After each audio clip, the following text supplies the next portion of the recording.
Annyeong! Welcome to Delightful! This doll was made as a part of the massive worldwide tropical collaboration with you guys. What a blast! Now wait, before you skip ahead to the slideshow video, I've got a regular episode to share with you guys. Although you could totally go watch that first and then come back and watch this if you want. At any rate, let me show you what I put together for this project. There are so many sources of inspiration you could use for a topic like tropical, all of which were explored by the community during this collaboration. I chose to focus on refreshing summer fruits. I was basically aiming for a personification of refreshing tropical fruits and beverages. I sketched up these three girlies and decided I liked number 1 the best. So, which doll should I use to make her? Or should I say, dolls? I love Ever After High Doll's body shapes, but I tend to prefer Monster High Doll's head shapes. So why not mix and match? I've got a Reboot Cleo Denial and a Briar Beauty doll here whose skin tones are pretty close. So let's get customizing. First, Cleo needs a buzz cut. I trim off all of the doll's old hair right at the base of the head. Then it's time to remove the heads. Dunk the dolls into a cup of boiled water for 30 seconds or so. This heats up the vinyl and makes it pliable. Then pluck off the head.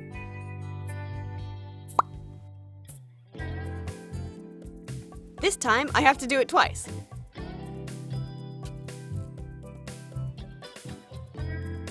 Now we combine the parts we want, and the discarded pieces go back in the stock box.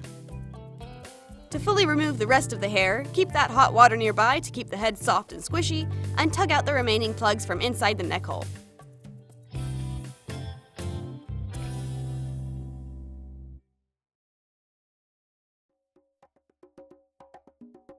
Next, take acetone and remove the factory paint on the face and head.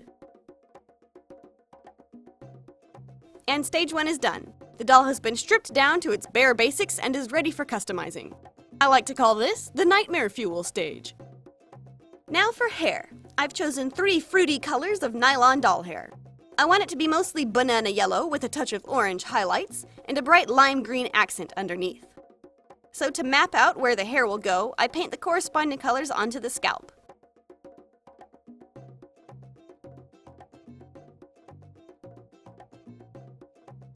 I've been testing out this new Galaxy glue, and it claims to be a nice sealant over a painted scalp, so let's try that out, shall we?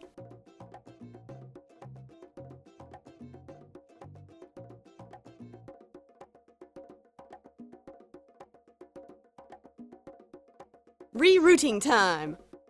I'll be filling in 1 color at a time, starting at the back of the head.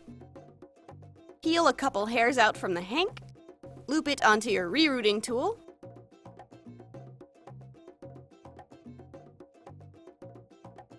and poke it into one of the holes. Usually the acrylic paint flakes off a bit during the reroute and I just deal with it, but the Galaxy glue delivered as promised. Nice.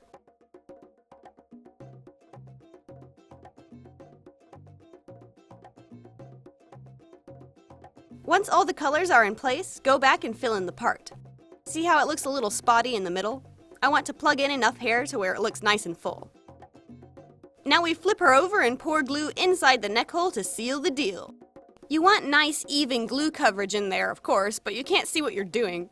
So I tend to squeeze a whole bunch of glue in there, and then mush and massage the sides of the head together to make sure all the plugs are coated. Let's set aside the head to dry and start working on her accessories. A big part of this character are her fruity adornments. I'll be making all of these out of air-dry clay. I can never get fine detail when I use air-dry clay, but it's perfect for projects like this where the shapes are simple and chunky. Also, this clay is very lightweight, which makes it ideal for doll accessories. So I went to town making tiny balls, discs, and hemispheres.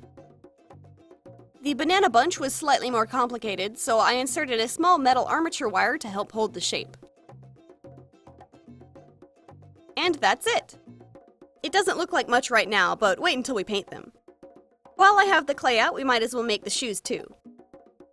I'm going for wedge flip-flops, so I simply block out the shape of the shoe directly on the doll's foot.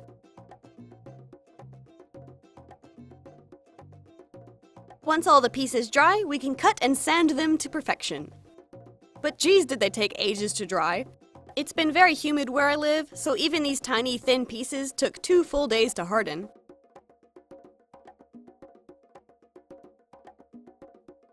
Using this tiny handheld drilling tool, which is great for working on small projects, I turn all of the spheres into beads.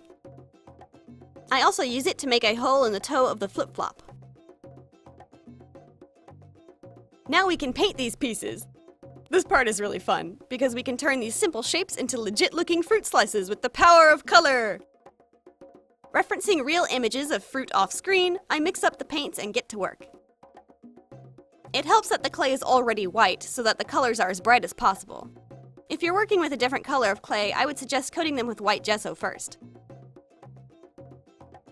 Remember the neon paints I bought for Aurora? I mixed some of those in as well, which is why the camera is blowing out some of the oranges and yellows. With a couple of fine details, the painting stage is done. Let's protect our pieces from chipping by covering each piece with 2 layers of varnish. Yes, I skewered all the cherries onto toothpicks to make them easier to paint and dry. Our accessories have all been made! Aren't they adorable? Just looking at them makes me happy. Let's finish the sandals. Using a needle and thread, I guide a red embroidery thread through the hole we made earlier. Dab a little glue on there, and pull it back into the recess of the hole.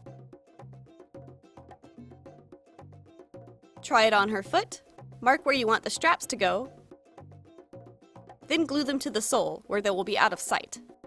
This takes some trial and error because you want the strings to be tight enough to hold on to the foot, but loose enough to be removable. I had to reposition mine a couple times until they were perfect. Moving on to the rest of her outfit. Her skirt is comprised of several fruit slices that come together at a waistband. I mark out on paper about how big I want each layer to be. Then I cut out the shapes and cotton fabric colors that most closely match the fruit I'm going for. And now, just like with the accessories, I'm going to paint the fabric skirts using acrylics. I use a lot of water and work the colors into the fibers of the fabric. This ensures that the paint adheres well to the fabric. You may still be wondering, will this stand the test of time? Is painted fabric really that durable? Yeah, for the most part. Acrylics essentially dry into a flexible plastic surface, so as long as you don't subject it to too much stress, it should be fine. I wouldn't send it through the washing machine or submerge it in water for a sustained amount of time, but they're doll clothes, so I don't see why you do that anyway. Unless it's for a photo shoot. Alright, so the fabric fruits are ready to be combined. I sew the watermelon front and back together, then turn it inside out. Press the edges to help it lay flat. There we go. The other skirt pieces don't have backs, so I simply neaten up the edges with scissors. The acrylic paint stiffened and sealed the edge already, so I don't have to worry about fraying. Now to sew them to each other. I hold them up on the doll to get an idea of how much overlap is needed. It looked a little sparse, so to give the skirt more substance, I created another panel of fabric with this ruffle attached. I cut the ruffle up into irregular fringe to evoke the feeling of dried grass, or a thatched tiki hut style roofing material. I then attach and gather the skirts. I created 2 straps and attached those to the ends of the skirt, thinking I could tie the skirt closed somehow. And it looks kind of cute, but I felt I could do better. It wasn't quite sitting right on her hips either. I ended up creating one more fruit skirt, a strawberry this time, and a yellow sash that will wrap around her hips. So all in all, we have this big skirt piece. I finished it with a waistband and a ribbon strap to catch the crotch. It snaps in place like so.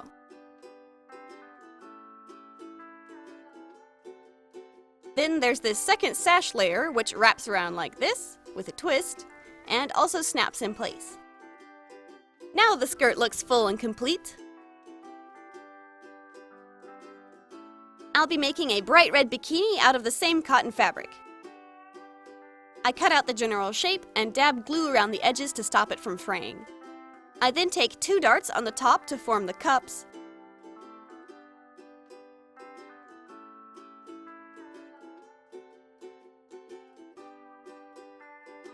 and use a dab of glue to both keep the garment together and mold it into the curved shape of the doll's bust. I sew on a Mai Tai in the middle and attach straps.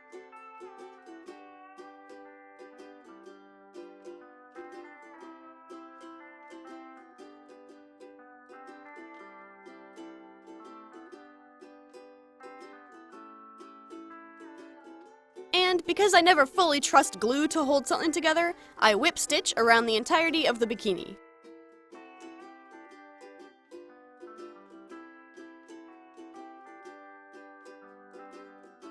For the bottoms, I start with this hourglass shape, similarly hemmed the edges, and added straps to one hip. So when she puts it on, it looks like this. Adorbs! So she can rock the swimsuit by itself or with the skirt. I know what you're thinking. Catherine, that creepy headless body is starting to freak me out. Why haven't you done the face-up yet? Good question. It's been raining every day for the past 2 weeks, and they say Mr. Super Clear Sealant doesn't work so well in high humidity. So I've kept the head nearby, and I've been waiting for the opportune moment, but looking at the weather forecast, I don't think it's coming. So to heck with it, let's push through and do it anyway. Bind the hair out of the way and mask off the face using scrap fabric. Pin the cloth around the hairline for an accurate mask. Then take the doll outside and give her 2 coats of Mr. Super Clear Sealant. Wear a filtration mask and wait a good 30 minutes between coats. As always, all the materials I use in this video are listed below in the description box.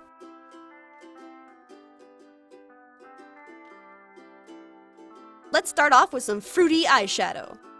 I'm using the same colors that I put in her hair, yellow, orange, and green. I was inspired by a couple flashy makeup looks that I saw on Pinterest. I dust on a dark red-brown across her cheeks for a tanned, sun-kissed look. At this point, I take her back outside for another round of sealant. Using watercolored pencils, I begin to form the shapes of her eyes, eyelids, and eyebrows.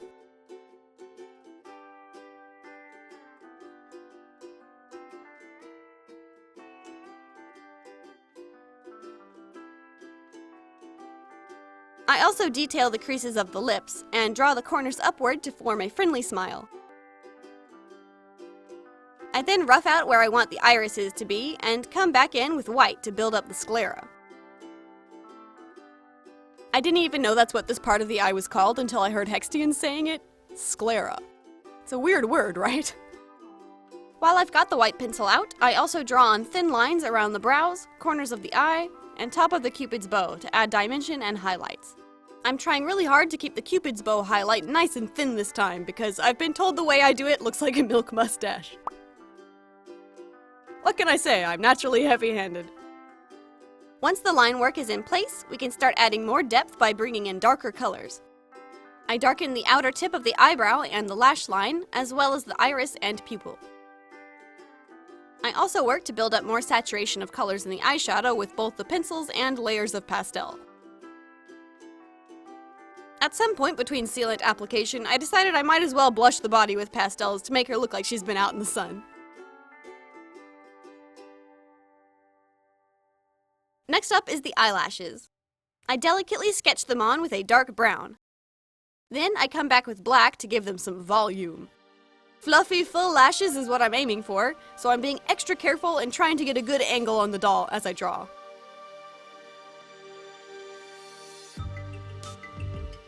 The final touches will be painted on with acrylics. Using fluorescent orange, I paint on a thin highlight around the bottom of the pupil. The contrast really makes the eyes pop and glow. I also dabbed on 2 orange dots below her eyes. And for that final touch, eye shines. It really makes the eyes come alive, doesn't it? And with that, the face-up is done. I'm really pleased. This went surprisingly well. I don't know how, but the sealant worked perfectly. Every time I think I have MSC figured out, it does something unpredictable. You just have to hope and pray that it behaves for your project. After that final coat of sealant has dried, come back with a gloss varnish and coat the eyes and lips. I like to coat just the iris and not the full eye because I think it looks better in photos, but it's up to you. Unmask the hair. Oh, I love it! The face and hair look so perfect together. Let's unite the head and body. There we go. To be honest, I was so involved in making this doll that I kind of forgot the head and body came from different dolls. In real time, these dolls take a couple weeks to make, so I can forget where I started sometimes. So the Cleo head is a little loose on the Ever After High body, but there's not much I can do about it at this stage. It's a bit of a shame, and an oops on my part. I planned on giving her a side pony, but there's no way the loose head will be able to hold up that weight. So instead, let's give her a low side pony. If the center of gravity is closer to the base of the neck, it should help her pose better. Taking boiling water, I give the hair an initial pass over to flatten it and tame the part. Then I tie it off into the side pony. I divide and twist her ponytail into multiple ringlets around these plastic straws that I've saved from coffee shops when I didn't ask for them, and hold them in place with twist ties, rubber bands, and bobby pins. Then I pass over her hair with boiling water, then ice water a couple times. This will set the shape. Gently dab off the excess with a towel and set the doll aside to dry. The next day, we can remove the curlers and save them for another day, and voila! Cute bouncy ringlets! All that's left to do now is finish up her accessories. You may have noticed not all the pieces I made were fruit. These things are supposed to look like buoys. I'm going to string them together using beige embroidery thread. Between each buoy bead, I make what's called a Chinese button knot. Maybe a little excessive for something so small, but I like this knot because it's bulky and it sits in the center of the string.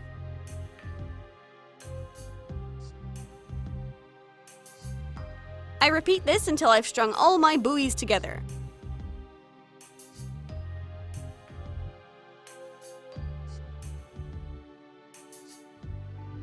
I sew a small metal loop to her sash so that I can tie this decorative garland around her waist and keep it in place.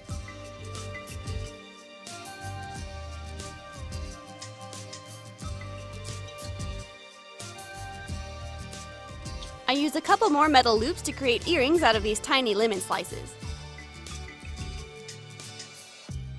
Gave our doll a quick ear piercing and inserted the wire into the hole. As for the rest of the fruits, well, that's going on her head. I'll be making this headpiece on our mannequin doll first because it might get a bit messy. Before I glue anything, I arrange the pieces out on the table and think about how all the fruit will sit on top of her head.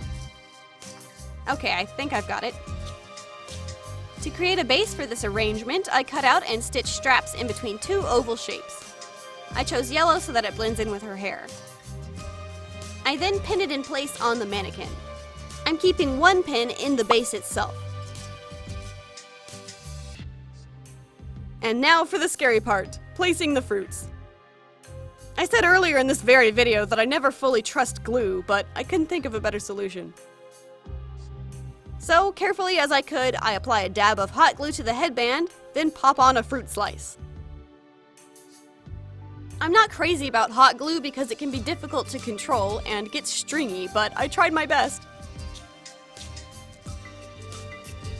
I also used razors and scissors to clean up and trim down all the strings afterwards. For more strength, I work my usual, easier to control slow-drying glue into the cracks and crevices. Not bad! The last prop I made for her was a beach parasol, which was much more involved than I planned on it being. I thought it would look cute in the photos, but like every project I tackle, I got a bit carried away and wanted to make it functional. Anyway, it would take too long to explain right at the end of this video, but I still wanted to show you real quick. Pretty cute, right? And with that, my tropical doll is finished.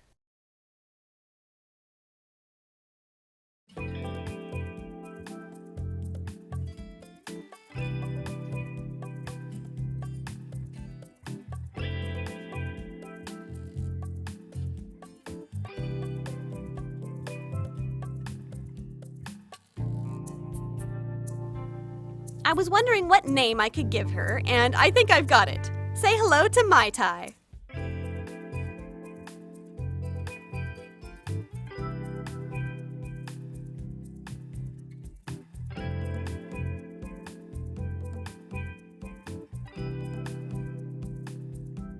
I came up with my design soon after I announced the collaboration, and tried to finish making her before I looked at any of your submissions. I wanted to keep a clear mind and not be accidentally influenced by any of your great ideas, you know? Subsequently, I refrained from showing too much of my progress to you for the same reason. As of writing this script, I still have not looked through the emails, so I wonder if any submissions will resemble my doll.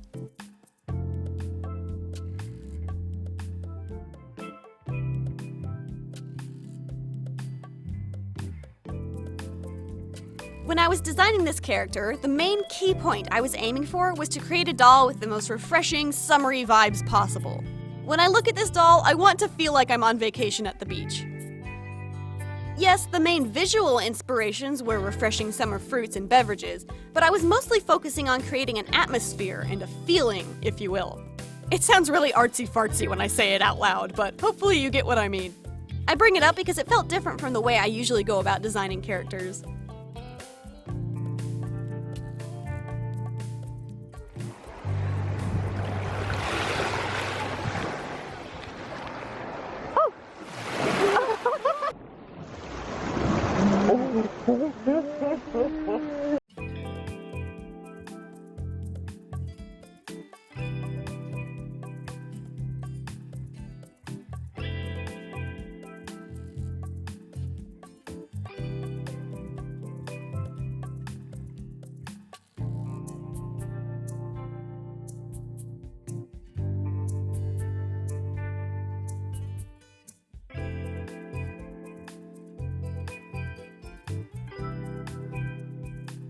Mai Tai was so much fun to make. It may be dark and stormy where I live right now, but as I made this doll, all I could think about was bright, colorful summer fun! Don't forget that my custom is just one of hundreds made for this mega collaboration. Please head on over to the showcase video and take a look at what everyone created. I'll see you over there. Stay artsy! Annyeong!